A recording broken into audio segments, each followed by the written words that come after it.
Do you know what is the need for curriculum adaptation, accommodation, and modification? We have already discussed the differences of curriculum adaptation, accommodation, and modification in my last video. But here, you know why this curriculum adaptation is important for special education need? Yes, because it helps them to achieve the content, the objective designed in the curriculum and to leave them independently. So in this video today we are going to discuss about the need and that 9 types of curriculum adaptation which is very important for special education need and disability. So let us move understand need for curriculum adaptation. See, curriculum adaptation are changes in educational environment. Yes, it will change in educational environment which allows the student to access equal opportunity and get all the benefits which they are eligible.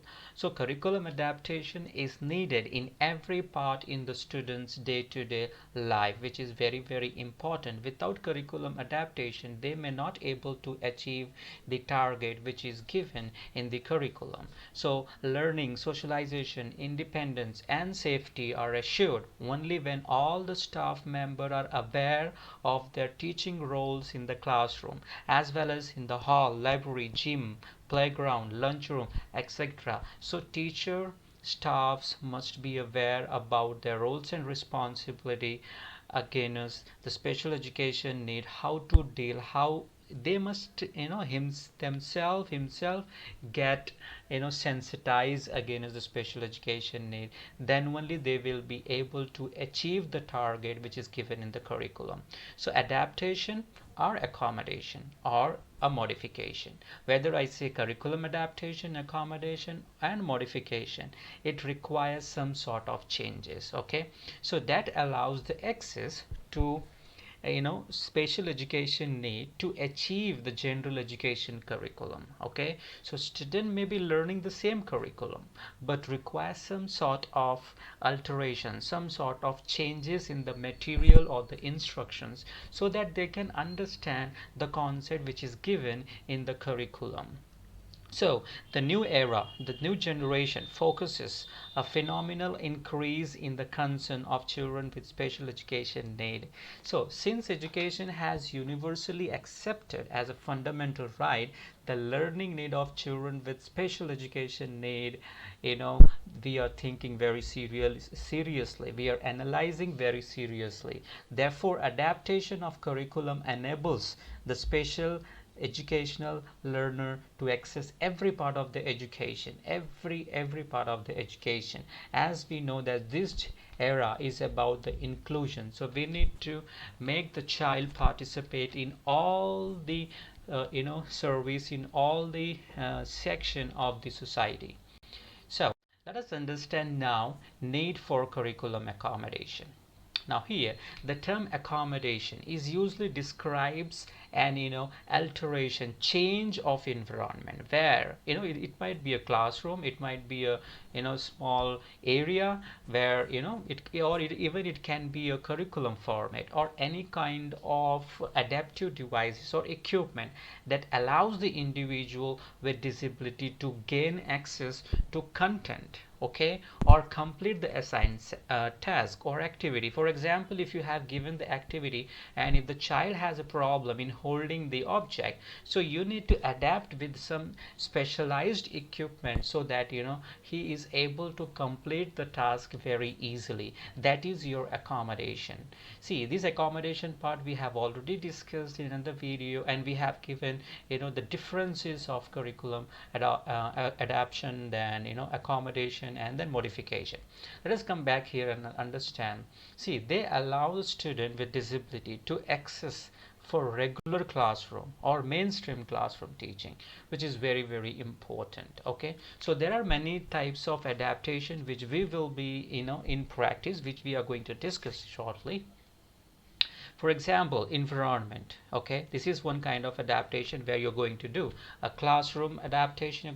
You can do instructional adaptation, grading adaptation, behavior adaptation, adaptation of teaching learning material, the textbook, the assignment, and so on. There are different kind of areas. There are different types of adaptation where you can make the changes and you can allow the child to achieve the target, which is which is very, very important. And that's why we are learning this accommodation and modification. See, when you go in the regular schools, I'm sure that you will be dealing regular what do you say curriculum, where you will be trying to modify based on your child's need. That is your curriculum accommodation, adaptation, and modification. It requires, you cannot teach directly without adaptation. So it requires, you will be developing when after getting your result, or after getting, once you complete this course, or even the general teacher, they can do in the classroom. So let us see now need for curriculum modification.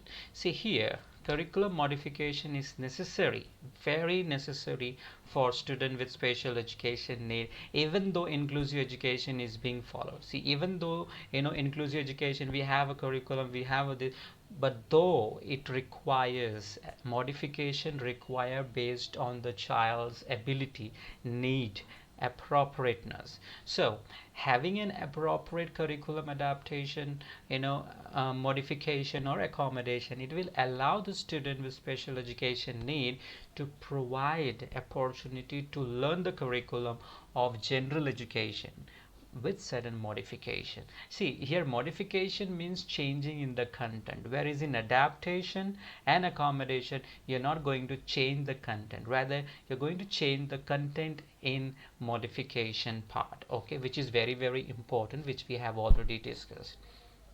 For example, let us discuss one example. See, allow SEN students. Here the SEN means special education needs students. Okay, so who has trouble in, let us say, writing, to give his answer. Okay, so he can just say orally.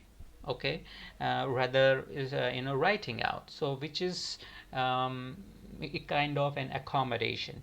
So that kind of things you can do, but this student will still expected to know the same material and the answer the same question as fully as, because adapting the content, methodology, delivering the instruction is an essential element in special education.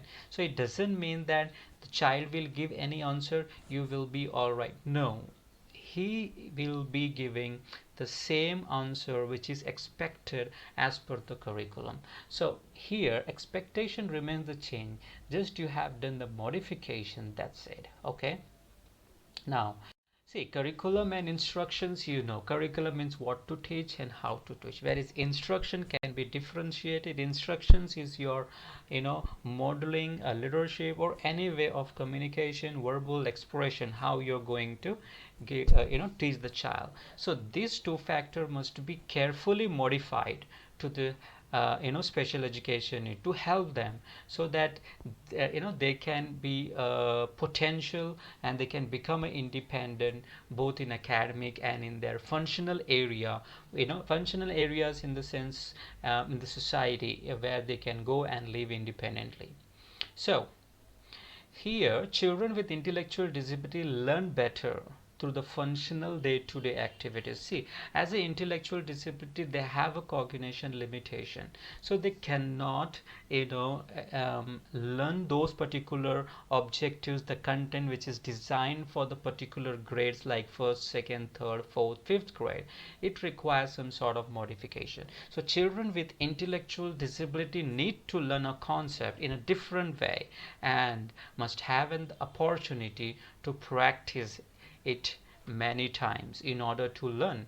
As you know, in special school, when you teach some concept, at once the child may not able to grasp, so you need to repeat and repeat, then only they will be able to catch those particular concept which you are trying to teach. And it should be very simple so that they can remember. It's not just, you're projecting and the child is just reading and just going back. No, it's not like that. You need to explain in a simpler way so that they can remember. So there are 9 basic types of curriculum modification which we can discuss. Now let us see what are those 9 basic types of curriculum modification, which is very important to understand when you want to do a further modification and accommodation in your classroom. First one is your about quantity. Now what is quantity here? See, it need to reduce the number of item to learn or the number of the activity to complete. For example, if you have around 20 activities to do, you reduce down the number so that the child is able to do it very easily. Reduce or limit the use of the scan sheets for test answers. Okay, so you can just reduce it, and so that they can be easily able to complete those particular tests. Then you have reduce to give a copying kind of things. You need to reduce, you take and copy, no. So you need to reduce a limited copying, like for example, you have given something to copy on the board, so you need to reduce all those things. So quantity means you need to reduce everything here for special education need. That kind of adaptation modification you are doing. So give very few and simple problems rather giving 20 at a stretch. It should be very simple and very easy. Reduce the number of terms the student must learn at one time, which is very, very important. For example, for the general students, if in a one term you have to read around, or you have to do around 20 contents, for them you can just reduce to 10 or 5. Okay, so simple and short assignments will be useful for children with intellectual disability, rather giving similar kind of thing which you give to the non-disabled student. So you need to just think over as a teacher that what kind of adaptation and modification you can do. So allow the student to learn 2 to 3 concepts from each chapter or unit, rather the whole chapter, because they may not able to grasp, and sometimes some particular or topic or the content may not be useful to the child. So you need to remember the quantity in the first modification in the curriculum adaptation, modification, accommodation is your quantity. And then you have time, testing procedure, workload. That means a time. Also, so create a timeline for completing the task. It doesn't mean if you give a 20 minutes for that particular non-disabled child, you're going to give the same. No, he may not able to write. So you need to create a timeline. You need to give some extra time for the special education need. Give a home assignment rather doing here at classroom. Allow the extra time in the class to complete the assignment, as I said. Okay, review the work frequently. Whatever they have done, you need to review that, give the feedback, and then you modify again, because for them reviewing is very, very important. Guiding them every day is very, very important. So allow the students additional time to complete the test. Yes, in testing procedure, what we do, we give some extra time. So that kind of adaptation and modification you can do in the timings. So give short break between the tasks, which will be very helpful to regain their energy and concentrate better. Next one is your strategy, which you need to provide lot of prompting things. So here what you're going to do, reinforce successful attempts. So if the child has done appropriately, if the child has done the right work, you try to give some reinforcers, you try to give some reinforcement, so that he will be motivated to learn further. For example, if child has done a good work, you can give some sort of greeting card with the motivational return.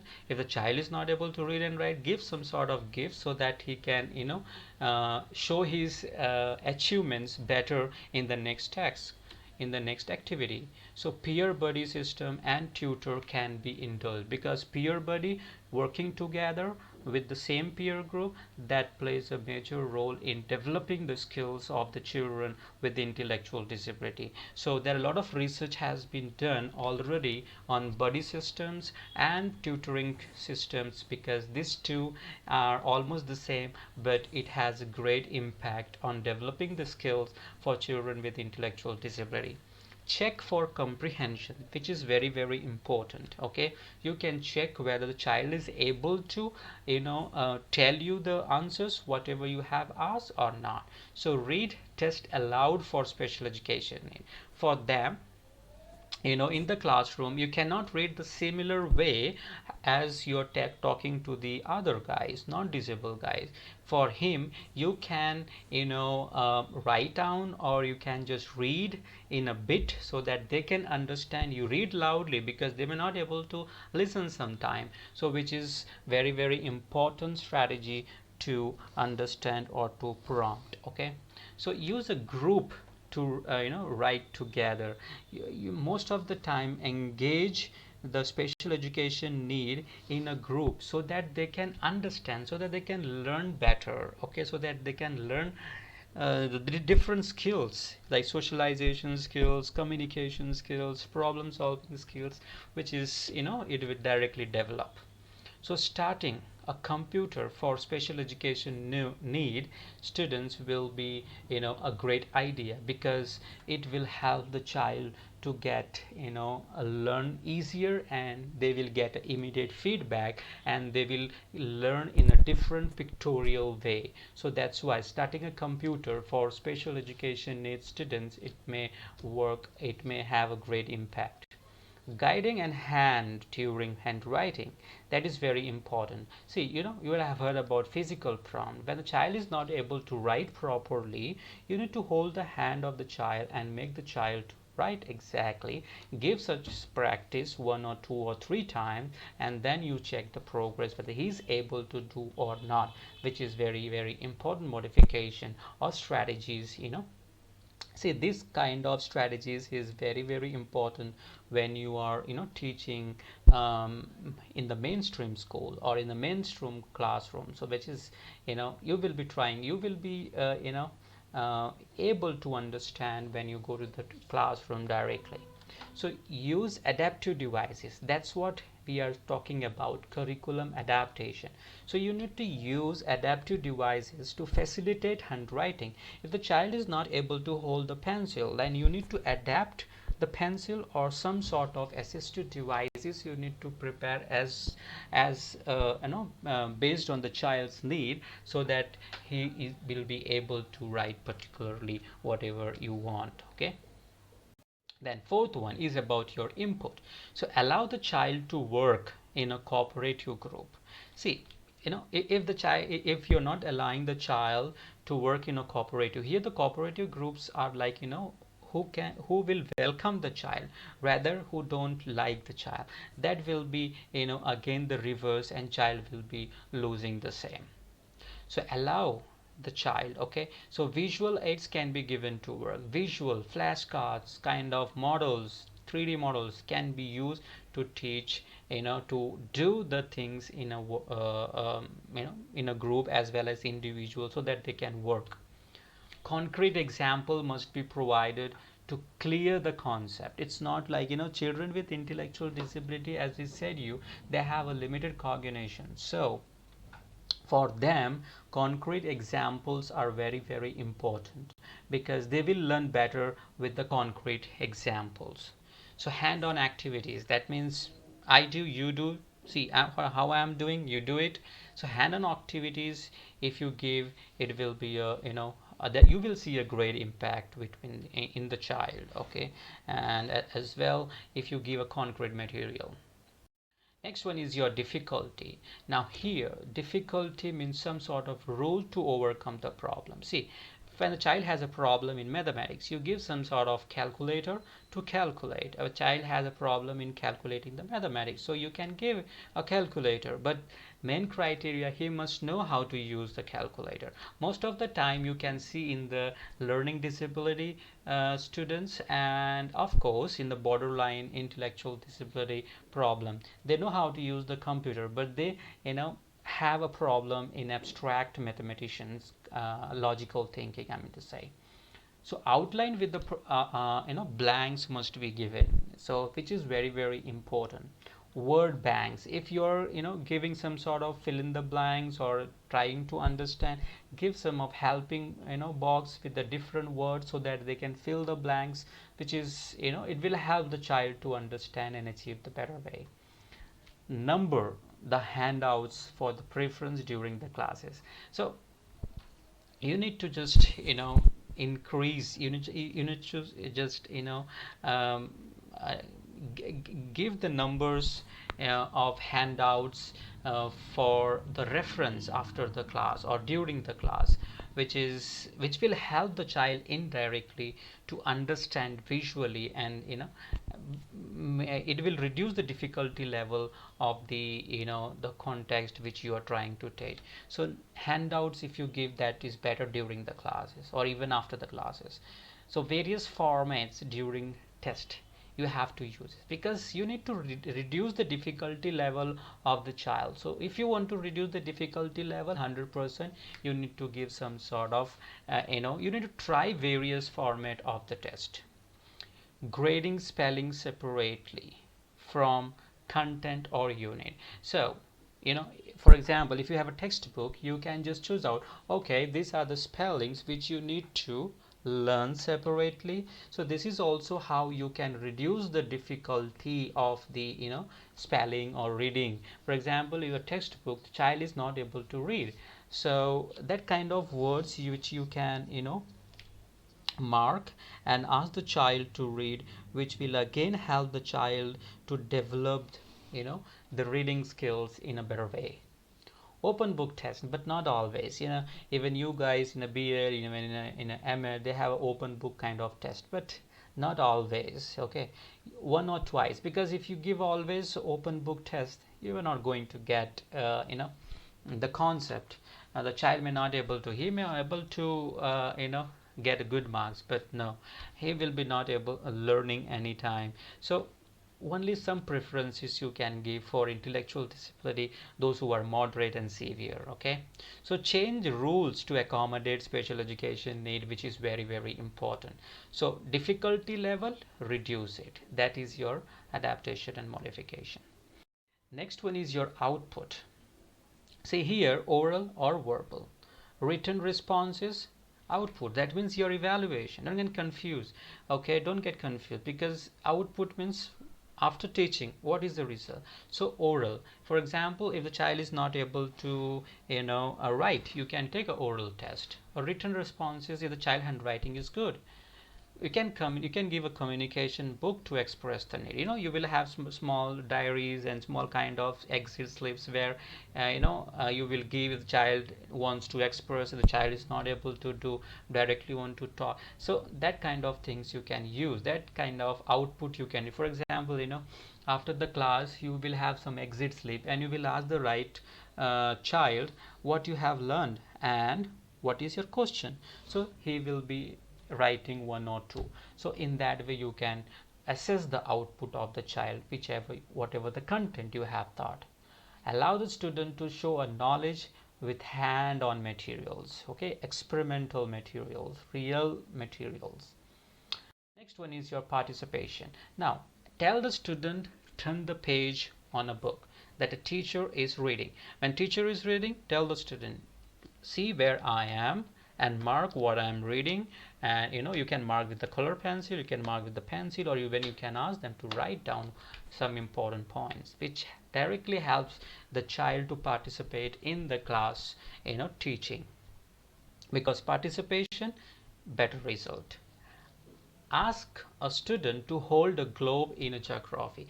Exactly. There are different subjects. There are science, geography, or different subjects where you can ask the students, to modulate in a certain way as per the subjects. Like for example, in geography, you will be talking about the geographical area, so you will able to hold the globe and tell where is that place or where is that country. So in that way, now you're trying to participate the child in your teaching learning process.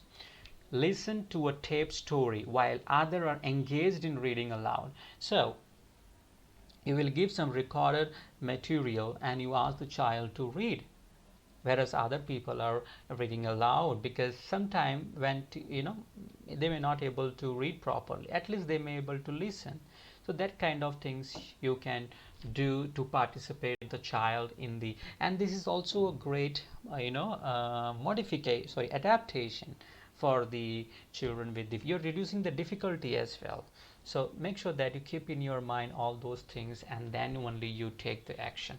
So color map while other students label the map. So for the special education need, you give him coloring, rather he will be mapping, or meant to say whether he will be labeling, so which is very very important in the participation. Find a related pictures in magazine of a concept presented, while other use a resource material to reach information. So here see how participation can be done. For special education need, you are doing some sort of modification. For non-disabled, you are fixing the same which is in the curriculum. For non-disabled, you're asking to find out the resources after doing the research, whereas here for special education need, no, you are just minimizing, but you're allowing the child to participate in the same content. Okay, some learner will discuss concept while others, and while others what they will do, they will use a selected computer program for reinforcement. So make sure that some special need students try to discuss the concept more, but while other may use a selected computers for the as a reinforcement, as like, oh, I am learning the computer but not learning the concept. So that kind of things you need to keep in your mind. And then you have a alternate goal only for a student with moderate to severe disability. This is very very important. Okay, see, in a social studies or a science lesson, accept a student to be able to locate the color of the state on the map, while other students learn to locate each state and name the capital. That means, see how the alternate goals you have given to the special education need. If it is chapter of a social studies where the student must name the capital, but special education needs are not allowed to do that. Just they are allowed to locate and color the state, okay, in the map, whereas other students are allowed to name and label the thing. So there are different ways in a different there are different ways what is a modification you can do, or you can select the alternate goals. For example, the content remains the same, but the alternate goals you have given, okay, that you need to remember. This is only applicable for moderate or severe disability. Now last one is your substitute curriculum or functional curriculum. This curriculum is helpful for moderate to severe disability. We are already aware about functional assessment checklist programming system, which is called FACP, and you have already worked on that. So you can see a different domains in that, and you can see a lot of other areas, contents, which one of them are here, like tolerating skills, community based instructions, using the communication device, making the child to learn in the laundry skills or vocational skill, so that when they go out they will be independent. Okay, so this was the 9 type of adaptation in the curriculum which you need to do. We will be also looking, practical adaptation, which I will show one curriculum adaptation, um, which I have prepared. In due course I will upload there, so then you can understand better, and I think you have understood this. If you have any doubt, you can just ping me. Okay, so till then, bye bye.